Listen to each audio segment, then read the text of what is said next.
Right, I suppose talk with high-tech stuff. I have all of 4 PowerPoint slides, so just don't get too worried when you see all these 4, 1 a minute. 2 strategies, in my view, building off what's already been said, but thinking about how we think about the world at this point in time. One, we can cut spending, procrastinate, hunker down, if you like, or we can ease back a little in the sense of, cutting back some of those frilly bits of spending that we don't really need. Let's face it, there is a little bit of waste here and there, but also gear up for the future. So what's under those? I think a lot of governments have this natural inclination to hack back and really, look at that deficit line, that deficit to GDP curve and debt to GDP curve and try and pull that back. And in doing so, there's a tendency to delay innovation and also to be safe, to be very cautious. And a lot of governments have done that in many other financial crises over history.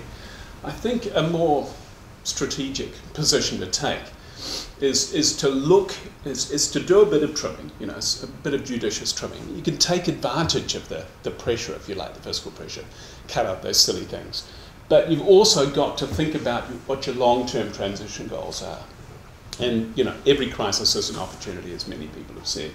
And the big opportunities lie around tackling these large environmental crises that we've got. We know we've got, we can't deny them.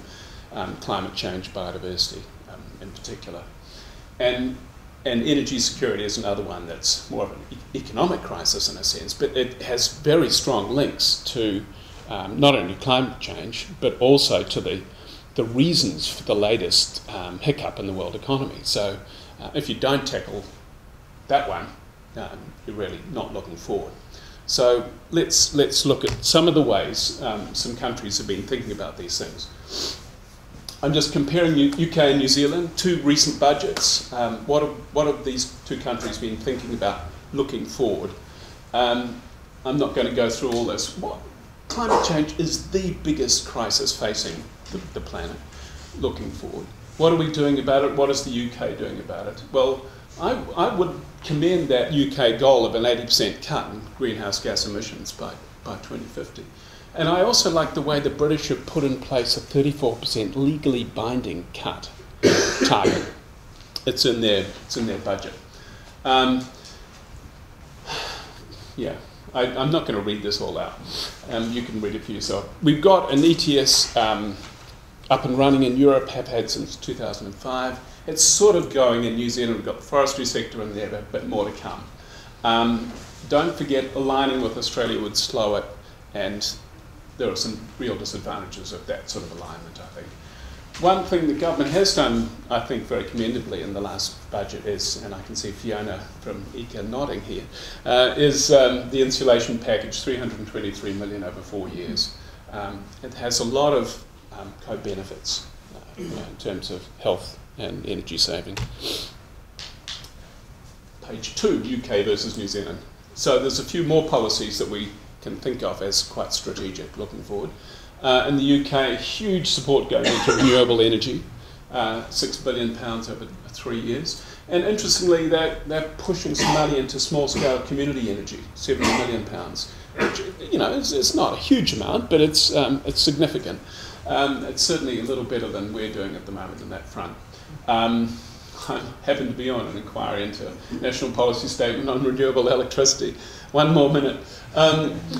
So as you can see, there's no point in going into the detail, but in a number of these areas, this budget that the British brought forward is really quite strategic. They're looking at the opportunities throughout the energy sector and saying, what can we do to reposition, to rebuild the British economy?